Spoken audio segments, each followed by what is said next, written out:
option to vote for a campaign which will not only defeat Trump, but which will transform this country. This is just getting started, and I've said that from the very, very beginning. And I feel confident about where we are.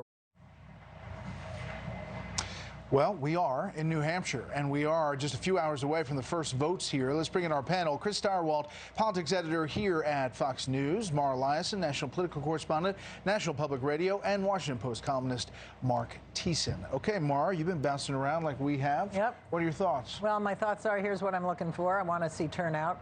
Want to see if they'll certainly have to surpass 2016 when there were only two candidates. Although Iowa didn't. Iowa didn't, but 250,000 is the marker, so they got to do better than that.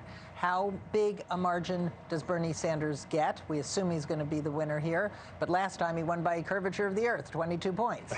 So, let's see how well he does, and let's see if an alternative to Sanders emerges here. The center-left candidate that seems to be able to consolidate that lane certainly hasn't happened yet, but let's see if there's any indications of that tomorrow. Chris, what are you watching for? Republicans should be familiar with this scenario, right? So you've got a wild populist frontrunner that the mainstream of the party is very concerned about in November, and hitting panic buttons all around, who's rolling into New Hampshire, the heavy favorite. All eyes fall to number 2. 4 years ago, it was Marco Rubio. Now it's Pete Buttigieg. Pressure's on. Can the young, untested guy, can he do it? All of these things happen. There was only one thing that the Republicans took out of New Hampshire 4 years ago, and it wasn't Marco Rubio. What it was that other lane got very, very murky. People didn't know. Joe Biden, like Jeb Bush, is not going anywhere. This seems to probably be the swan song. So could it be Klobuchar? Is it Bloomberg waiting? They find themselves in a very similar place. We should point out that Mike Bloomberg is not on the ballot here. So while he's a factor on the TV screens all over the country, he's not going to be a choice. No, that's exactly right. Look, I mean, the fight for the middle lane is on. It was frozen because Joe Biden was so far ahead in the national polls, and now all of a sudden Pete Buttigieg is in a fight for first place with Bernie. Amy Klobuchar is surging, and there's this fight for the third place, which can she come in third and sort of consolidate that middle lane. But also what's interesting is will we see a consolidation of the left lane tonight? So Bernie Sanders winning is likely, but if Warren drops down to 4th or 5th, what do her voters do? So there was a really fascinating Pew poll that showed that if Warren were not in the race, 36% of her voters would go to Bernie Sanders. That would really energize him.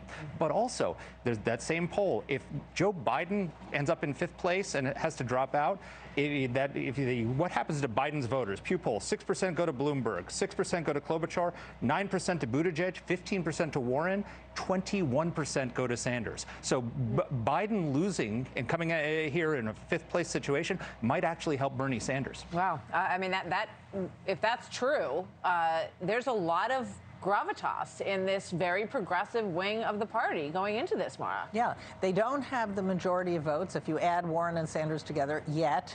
But if that's true, if people migrate from Joe Biden to Bernie Sanders, which seems almost incomprehensible. I mean, they represent two completely different wings of the party. That would really be something. But isn't part of that just that they want someone who can beat Trump, right? Well, so everybody that we talk to says, I just want someone who can beat Trump, and whoever that candidate is, but I'm going to get they have not. Polls have not shown that they think that's Bernie Sanders. But they might their heart might be with Bernie and their head was with Biden, and now that their head is not telling them Biden anymore, they might just go with their heart.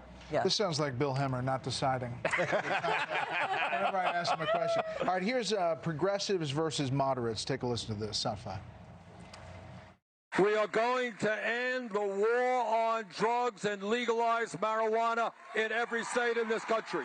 We will pass a Medicare for all single-payer program. We will make public colleges and universities tuition-free. When we were asked at the last debate if we thought a socialist should lead the ticket, I was the only one that raised my hand and said no. Telling Americans that you've either got to be for a revolution or you got to be for the status quo is telling most of us we don't belong. And Chris, we've seen this play out for months now, this battle brewing, but it's really coming to a head here. It is, but what's really coming to a head, we knew that contour, right? Bernie Sanders was the runner-up last time. He is the standard bearer for the most radical part of the Democratic Party. What hasn't clarified, what's actually gotten murkier, thanks to the collapse of Joe Biden, is what about the other side? What about the mainstream of the Democratic Party? The thing to remember more than anything else in New Hampshire tomorrow is probably close to half of the Democratic electorate will not be Democrats. They will be independents, unaffiliated voters. A lot of those people are going to be Bernie voters. Some of those people are going to be moderates that come in for Buttigieg. It's going to be scrambled. It's going to be interesting. I cannot wait. Final thought, Mark? Just that the reality is that the reason that Donald Trump is in the White House today is because there was a mass defection of working class Democrats away from the Democratic Party towards Donald Trump. And what you're not seeing with this sort of push towards socialism is any effort to bring those people back in. They're doubling down on suburban Republican defectors, and New York Times Siena poll shows that 2/3 of those in swing states are going to go back to Trump. So it's a bad bet. As we look live, the Trump rally about ready to start. That takes care of hour number 1 and our special New Hampshire primary coverage. We'll be right back for another hour after this short break. Stay with us.